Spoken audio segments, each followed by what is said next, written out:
Le grand format de ce soir. Nous allons partir pour l'Occitanie, une terre qui rêve depuis quelque temps de devenir le nouvel Eldorado du cinéma et des séries télé, qu'elles soient françaises ou étrangères. Alors pourquoi ce rêve de petit Hollywood? L'intérêt est bien sûr économique, l'impact touristique également. Comment séduire les producteurs, les chaînes de télévision? Regardons tout cela avec Véronique Gaglione et Françoise Mazou. La scène se tourne au Salin du Midi à Aigues-Mortes. C'est la première séquence de son film. Alors Roche Dizem ne laisse rien au hasard. Son équipe va passer 8 semaines au total autour de Montpellier. Tout sera filmé ici en Occitanie. C'est un choix du réalisateur et du producteur, car les conditions sont idéales pour eux.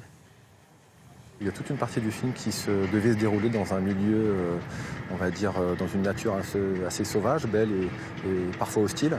Et donc, pour ça, on a trouvé la Camargue et il y avait en termes de décor tout ce qu'il nous fallait. De plus en plus de producteurs choisissent l'Occitanie. Pourquoi ? D'abord pour le décor, une nature sauvage entre mer et montagne, des villes historiques dans un périmètre réduit. Avec le soleil en plus, à 3 heures seulement de Paris. Cet Eldorado du cinéma a concentré l'an dernier 1 millier de jours de tournage. Depuis Candice Renoir, la policière vedette de France 2, les tournages de séries explosent. Recule un peu. 5 millions de téléspectateurs suivent les aventures de cette femme flic. La série est intégralement tournée autour de la ville de Sète depuis 6 ans. Attention, action. C'est une belle visibilité pour la région qui a pu attirer ensuite la série Tandem de France 3, puis la quotidienne de TF1. Allez, bien silence à l'extérieur, moteur demandé. Et enfin cette prochaine fiction de France 2. Action. La deuxième clé du succès, la voici. Le producteur est chouchouté ici. La représentante du bureau des tournages n'est jamais loin pour trouver par exemple la maison idéale. Elle est son guichet unique, pratique, mis en place exprès par la métropole. Après, tu as vu comme l'espace est quand même suffisamment spacieux, ça va être un peu comme ici, hein. On joue à l'intérieur, on reste dedans.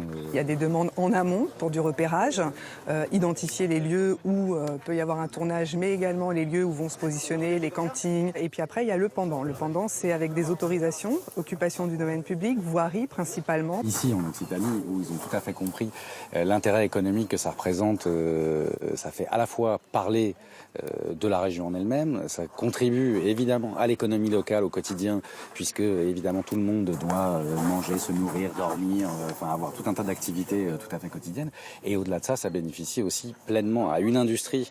Rien d'étonnant alors si les deux géants TF1 et France Télévisions installent ici 16 000 mètres carrés de studios chacun aux portes de Montpellier.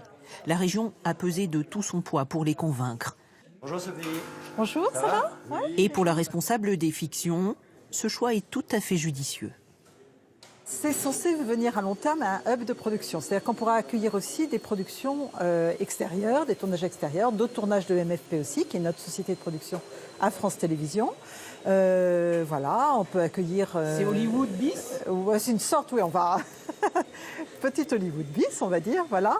Ce n'est pas qu'une question de décor ou de facilité pratique. Il y a aussi l'argent.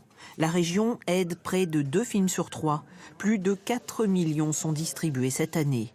Tout le monde s'y retrouve. Des centaines d'emplois ont été créés. Sébastien Tedeschi est optimiste pour son avenir. Moi, là, je suis sur ce projet, mais les tournages arrivent de plus en plus. Et je vous dis, on reste pas sans travailler longtemps. Dans la métropole, toute une filière s'est mise en place autour du cinéma. Mais là, je l'ai reconnu, tu vois. Et là, je t'emmerde et je refuse que tu le fasses. Allez, go. J'ai dit non. Le célèbre cours Florent vient de s'implanter à Montpellier, comme plusieurs autres écoles de comédie, technique ou effets spéciaux. Les professeurs forment ces jeunes au plus près de l'emploi. Ah bah oui, ça y est, ils tournent déjà. Il y en a qui ont tourné dans le film de Roche Dizem, il y en a qui tournent dans les 3 téléfilms et séries qui tournent. Et il y en a d'autres qui passent des essais cet après-midi, demain et les autres jours, oui, bien sûr. Et cet homme qui pose dans les arènes de Nîmes apportera peut-être un nouveau contrat. C'est un producteur indien. Il est venu avec 4 confrères pour découvrir les richesses de l'Occitanie. Je n'ai jamais vu pareil lieu avant dans tous les pays où j'ai voyagé. Donc je crois qu'il y a beaucoup d'opportunités de tournage ici. L'homme qui les accompagne est le Monsieur Cinéma d'Occitanie. Marin Rosenstiel est en mission pour la région. Il espère attirer désormais des producteurs étrangers Pourquoi pas Bollywood? Ce serait la consécration.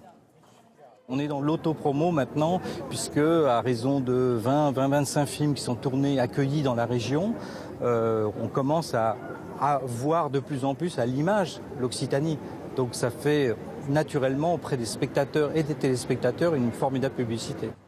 Et ça, c'est un très bon investissement. Chaque euro d'aide versé par la région à un film rapporte 7 fois plus en dépenses faites sur place et jusqu'à 15 fois plus pour une série.